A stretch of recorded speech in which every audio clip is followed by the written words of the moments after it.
Well, I think you know, this being going into year 4 and working with Chris was very powerful in that we could, you know, um, really every year, specifically now, where veteran contracts are getting shorter and shorter. Post their first contract, their second and third contracts are getting shorter. You're having to solve different problems, I think the way we've attacked it um, directly relates to the lessons learned, both good and bad, from the 2 previous years. So when I talk about the vision that I have, for our team in 2025, that includes players that are on the upward ascension of development, players that I think that we can further develop and that can contribute to a culture of a team first mentality that wins down the stretch of the season. So so far so good. We still have a lot of work. Free agency has gotten a little longer, so to speak. In my opinion, I think it gets drawn out. There's a lot of transactions early, and then people are kind of trying to find their best fit. We're in communication with some players, and we have 10 draft picks, and those guys are unique because you have the ability to have a 4 to 5 year contracted employee that really can influence the character and culture of your team, as you progress. So I'm really excited, specifically for what we've done, the types of players that we've added, and the scope of how we're going to address our needs. And I would love to tell you exactly what we're doing. Vaguely, I think that would be a competitive disadvantage. So I think, oh, I felt like I hadn't looked at him in a while.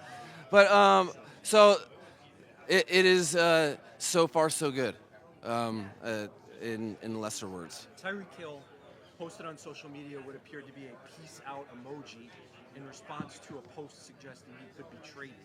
Have you spoken to him about this? Whoa. No, I have not spoken about alleged read-ins on social media. No, because he's been he's definitely been a face within our building in the time period of end of season before phase 1 starts. He's been in the building more this year than the other years combined. Him and Robert Prince have spent a good amount of time together, and I think beyond that, who knows? Tyreek's known for whatever antics on social media. He's entertaining and whatever. We're in a good spot where if there's anything that I needed to know, direct communication would be executed.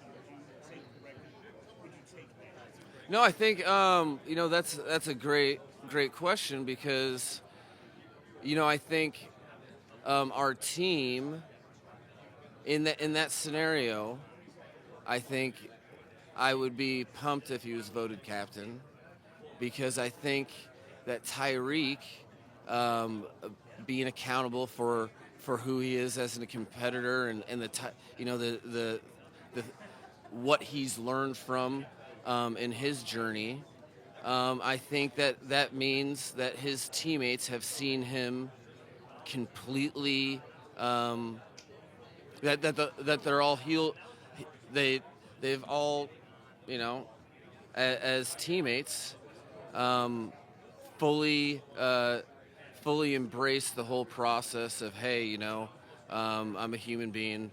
This is wrong. This is right. This is how I want to do things. So to me, that would show, a healthy evolution, because you anytime anything happens, it's very natural. Like you have teammates that you love. They do something that that they regret, or maybe that they wish they could have done over again. Well, then you give them the opportunity to prove otherwise, and I think that's what Tyreek's up for the challenge, because Tyreek wants to set the standard of what type of competitors we have, so that I think if we're in a spot like that, we're probably healthy, in a way that would be good for the organization and all of Finn's Nation. I mean, I can certainly say with certainty that at this certain moment, I think that's there. A lot of things can happen in the National Football League, so you throw absolutes out there, and then I'm one. Hey, you said this. I mean, but yeah, we are fully planning to move forward as a better version of our relationship with Tyreek and the Miami Dolphins. So I have no reason to think otherwise. Mike used the word accountable earlier when answering Chris's question about Tyreek. I mean, his most recent actions publicly were the I'm out thing and then some of the things he said on social media. So is there something maybe he said to you that tells you he's turning the corner and will be more accountable? Or Absolutely. That's very fair, Hal, and I appreciate the how you kind of painted that picture. I would anticipate and totally understand.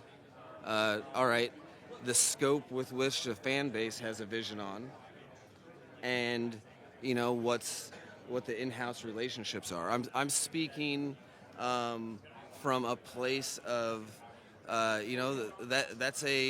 that's a scar when it happens to you. For that's what I talked about on my couch the day after the game with Tyreek. That's like, hey, that's something that we have now gone through. What are we going to do about it? And I see action. The phrase I use with the players all the time is that I see better than I hear. And so the off-season connectivity, based upon my relationship and my experience in previous off seasons, how he's been in the building, what he's been talking about. I know what has been put on display during the regular season when we've had a fully attacking Tyreek Hill in the off season, being the pace car for all the sprints, being all of those things, and I fully expect to get a better version of that horse that is the reason that he was voted captain, and I think that's the biggest thing is there's been a lot of work that we don't go and publicize, but hours of human connectivity gives me the confidence that we're at a good space. And you know what? Like, no one's entitled to anything, including myself. Like, I fully expect that during any NFL season that if, based upon my work, if there was someone that would be better served, the team would be better off in place of me to do that work, I should immediately be replaced. And, I feel confident because he's saying and doing the right things. And, from an organizational standpoint, we've said that it's unacceptable. I say those words because, okay, well, we're not going to accept that. So he knows that. He's comfortable with that. It's not there's a good opportunity for people to for Tyreek Hill to do what's best served for him and his career, and what's best served for the Dolphins is for everybody is him excelling. I have confidence that he's putting himself in that position, and the second that he gives me information that I should think otherwise, then we'll adjust. On another level, we know he went through the wrist surgery and all. At what point will he be a full go? Will it be the start of training camp, the start of regular season? Oh, so there's and this was important in the process because we really wanted to have a good off season with him, and that he prioritized that. So he made sure to be proactive, and the biggest thing is he's able to run. So that process we don't have to rush, and he will be able to do the things. There's so much in the receiver game in particular that all of the technique and fundamentals that are critical to you doing exceptional has to do with your feet and not contact. He'll be in the off season. We won't rush it, so there won't be any setbacks. But we'll gradually work him into catching the football and going through that process, so that at the end of the off-season program, we should be able to get that work that we were unable to the season before. But the key thing is he can run now. So there is a lot of participation available to him in the off-season program, which is what the team and what he needed. Coach, you had the Commanders in training camp last year. I know you had your own job, but the job that Dan Quinn did with the Commanders, and do you expect that you guys will be the international game? Wait. I'm pretty sure we're going international, right? I think we know that. I don't. It's hard to keep track of what I'm supposed to say and what I'm not. We will be in Madrid. I don't know against who, but I know as much as I could doing the job that I have about Dan Quinn's season last year, because I was chewing at the bit for that opportunity for some time. I know what type of coach Dan Quinn is. I also know what type of general manager Adam Peters is, working with him for 5 years in San Francisco. And I knew Dan was going to, he just really, really does things for the right reasons and is passionate about it. So he's been waiting for the opportunity. I couldn't wait for him to get it. I thought, what a perfect scenario, having worked there previous, of working for a fan or coaching for a fan base that truly appreciates what he has to offer. I just knew that was so I was expecting some positive returns. I don't think I could have forecasted it that quick, but I didn't rule it out either, because they're building stuff the right way. And in the National Football League, starting from the top, when you have a good relationship, a good working relationship that's real between the head coach and general manager, and you're making decisions for a concerted right reason above board of ego and whatever, it's a matter of time, but I see success more often than not in those situations. So I'm very fired up because he's a true, to me, Dan Quinn attacks the job the way organizations, the way fan bases, the way players all deserve. He's going all in and doing whatever he can to help realize players' dreams and help win football games. So, huge Dan Quinn fan, if you didn't notice. Thank you, Mike.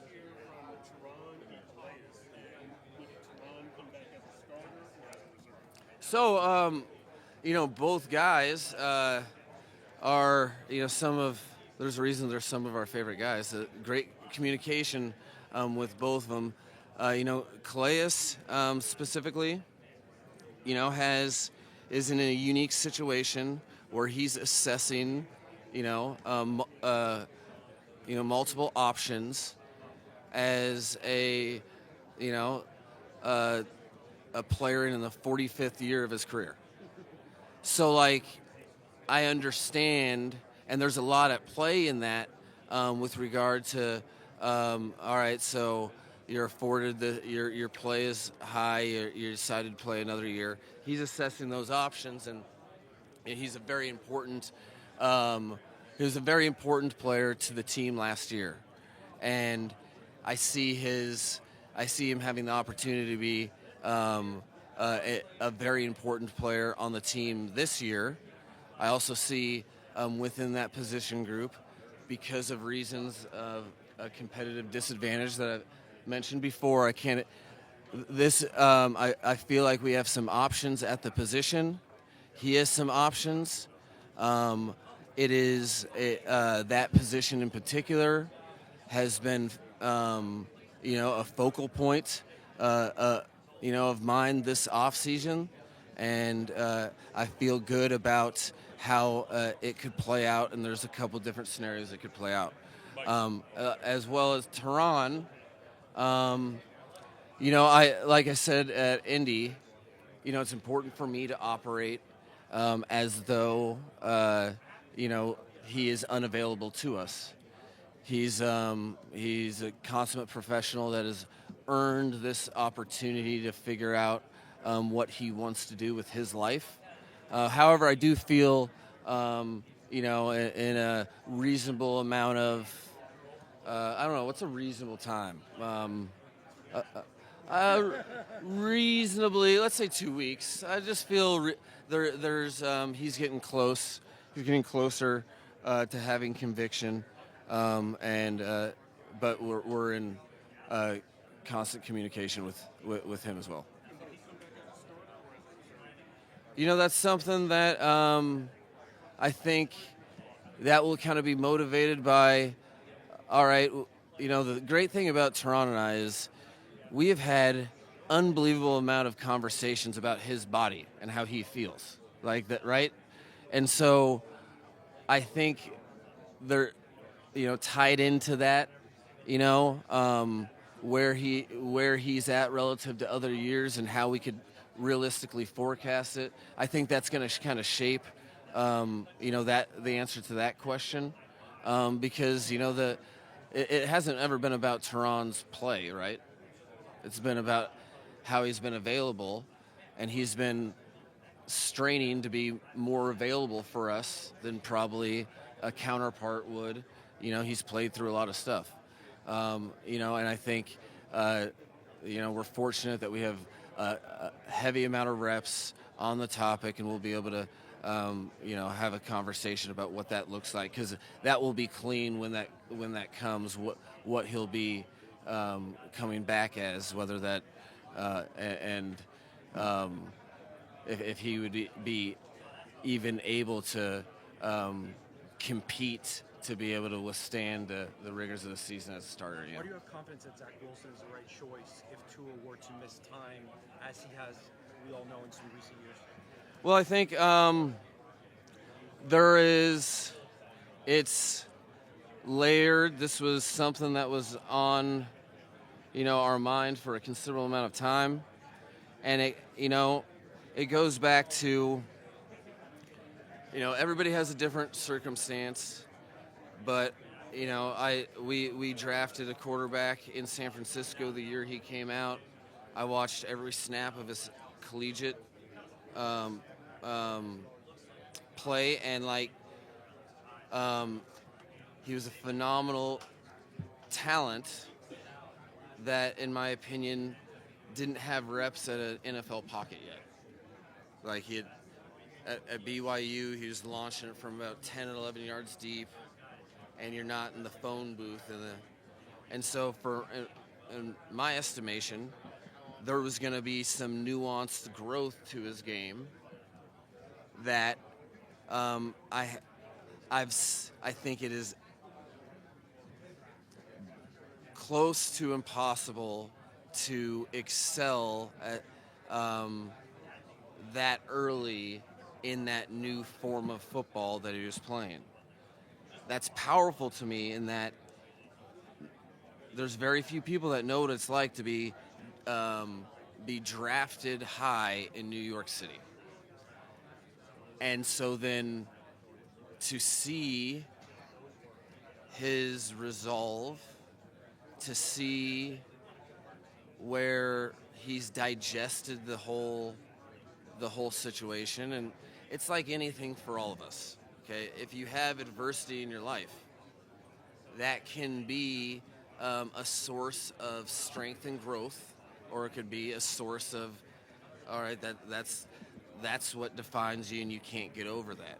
What I see in Zach is the experience of being the second pick in the draft, being the starter week one, and then not fulfilling the rookie contract.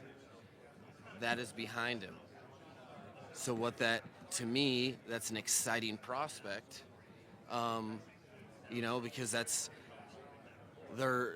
You can't put a measurement on that human ability that is huge at the quarterback position. Not comparing the players at all, on the record, not comparing the players. Tua found that this environment helped him through that process. As coaches, we want to offer literally everything to his game, and I'm excited about where he's at based upon him. So why was it the move not for a more veteran experience guy? Well, to be quite frank, it's an inexact science, but we thought that he was the best option for us. So, and I know, I think he was very much, I guess you guys wouldn't know this. I guess you guys are flying blind, so let me help you out. He was a direct, calculated target. We thought that was a way that the Miami Dolphins could get better, and are excited to see how he seizes that opportunity.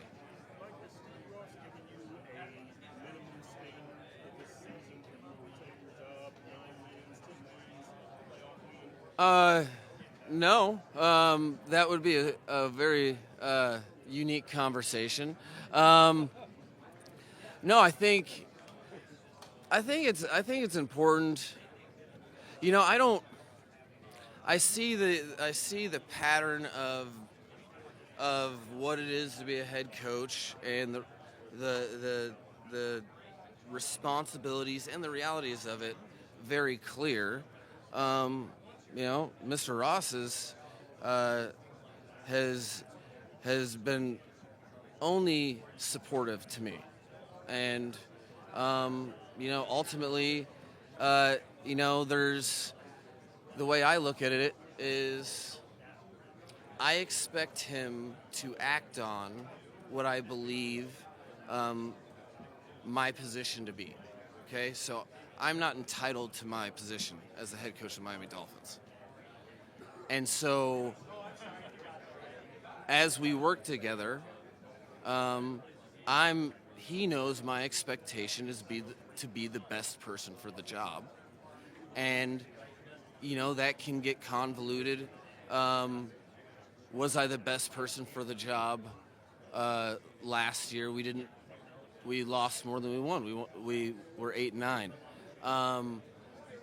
There's a bunch of variables in that. There's variables in success. I think Nick Sirianni was, I want to be on that hot seat he was on last year. But what else would I expect?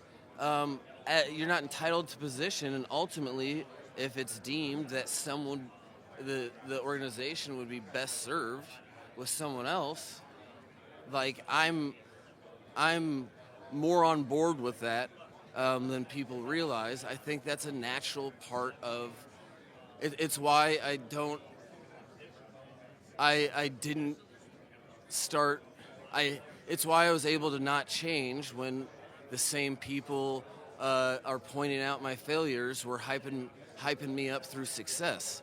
This is the fastest changing world in sports. Again, Nick Sirianni was on the hottest seat. But so if we, you know, did what, if we had more closer to the season that we were chasing, if we won 2 more games, does that make me a different coach? I think it's important for me to do my job the right way, that I never look at any sort of entitlement to having the job, because shame on me for everybody involved. And that I'm very comfortable in that. So every year, to me, if you're not feeling heat on the seat, you have the wrong urgency. It should be that way every year, because this is not my gift. This is an incredible responsibility that I only sign up for because I think I'm the best person suited for it, and it's as matter of fact as that. So we don't have to have any of those weird conversations.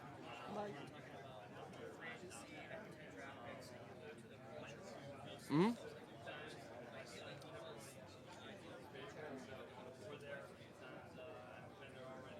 Well, I think culture is defined by the human beings. I think what's unique, and I think could be something that, I don't know, if I investigated, I could write about, is that there's more roster turnover in the National Football League now. There's smaller veteran contracts, right? Or there's smaller second and third year contracts. You've seen a lot more 3 years or 2 years or 1 year. So how do you have a sustained culture? Well, it's by the people. Well, draft classes, not only have to be impactful year one, your draft classes are also your 4 to 5 year commitments that you have the ability to set the tonality of how your team is or the culture that it has. So to me, I was very happy with last year's draft class. And we're working, Chris and I are working day and night to make sure we have the same vigor about the opportunity with the 10 draft picks this year, because you're talking about in 2 years, 17 players that you have a sustained process in a league where with parity, it's all about development. So we're trying to get the right guys to develop as professionals, and their core value has to be team football winning, and they really have to get joy out of that. That was a component that was consistent among the different personalities we drafted last year.